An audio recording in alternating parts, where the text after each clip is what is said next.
According to the United States Department of Transportation, in 2017, 24 animals died while being transported by air. Of those, 18 occurred on United Airlines.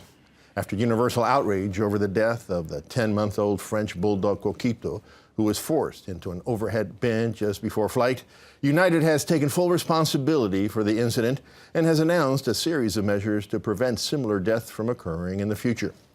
But whatever United decides to do or not do regarding its treatment of animals, pet lovers everywhere are asking, how could this have ever happened? And how can we make sure that such a tragedy never happens again to any animal on any airline? And joining us now is Evan Ocean, the attorney of the family who owned Coquito. Evan, thanks so much for joining us today. Thank you for having me. So let's get to the particulars of the case, Evan, to start with. What happened to your clients, Catalina and Sophia and the little baby, when they got on board the United flight from Houston to New York with Coquito? Catalina, Sophia, a small infant, and Coquito in a TSA-approved bag entered the United flight from Houston to New York and were seated.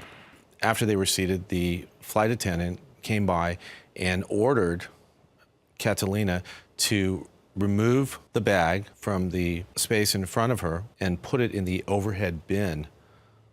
Now, see, that's a point of dispute because the attendant says that the bag where Coquito was in was impeding the aisle. But according to United Airlines guidelines, you're supposed to put it in front of, underneath the seat in front of you. You say that that's what Catalina did? Well, Coquito was in the seat. It was directly in front of my client. And impeding no aisle. It was not impeding the center aisle at all, and was ordered to move the dog to the overhead bin. Yeah. When she was doing it, the dog was barking and moving around, and it was very obvious to the flight attendant that there was a dog, in fact, in the bag. Well, we'll get to that in a second, but you know, according to the passengers who tweeted and wrote about it after the fact, Catalina argued vehemently with the attendant, saying, hey, this is a dog, we can't put him up there. And there was a real struggle. But she was threatened? She and her family was threatened by the attendant? Well, you know that there's a very severe penalty for not following instructions of flight attendants. I mean, it could be potentially $200,000 fine and 20 years in jail. I mean, she was just following orders of the flight attendant. In fact, she was bullied. Right. If I'm right, you correct me if I'm wrong. She was told that they would be pulled off the flight if they didn't do this. You know, I can't really go into the details about that, but what I can tell you is that she was bullied and that she was ordered to move. United, as I said in the introduction, has taken full responsibility for what happened, and they have agreed to refund the tickets for Catalina and Sophia and the fee for Coquito, and they have introduced a number of measures like they're stopping all transportation dogs in the cargo area, and they're now instructing that all bags be clearly marked that have dogs in them. Is that sufficient to make your family home? Well, I think that's great that United is taking all these measures after the fact. However, they have not revealed the name of the flight attendant, and I don't know why. So we don't know it. You don't know her either. We don't know it. Nobody knows it. And she has not even apologized. I mean, I appreciate United coming out and apologizing and accepting responsibility, which they should do. But there's no accountability here, and we need accountability. You've said that she should be criminally charged. Charged for what? Well, for sure there's a criminal investigation going on. There was a very extensive interview that was conducted yesterday with the district attorney.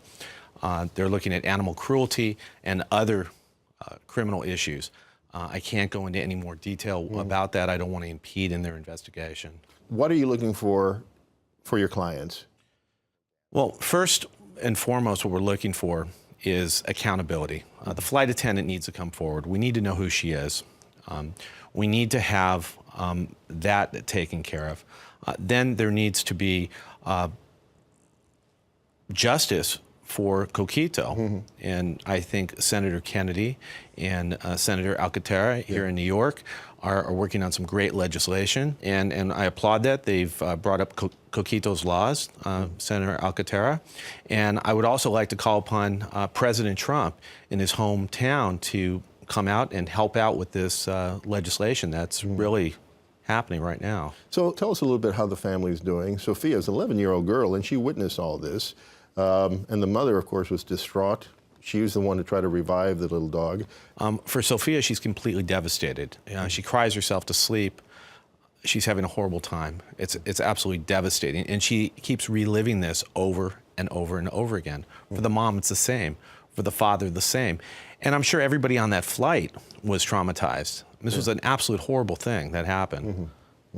All right, Evan. Well, listen, good luck to you. Good luck to the family. This was a very unbelievable tragedy that happened to the family. And we'll like to see how it progresses. Well, thank you. Thank you.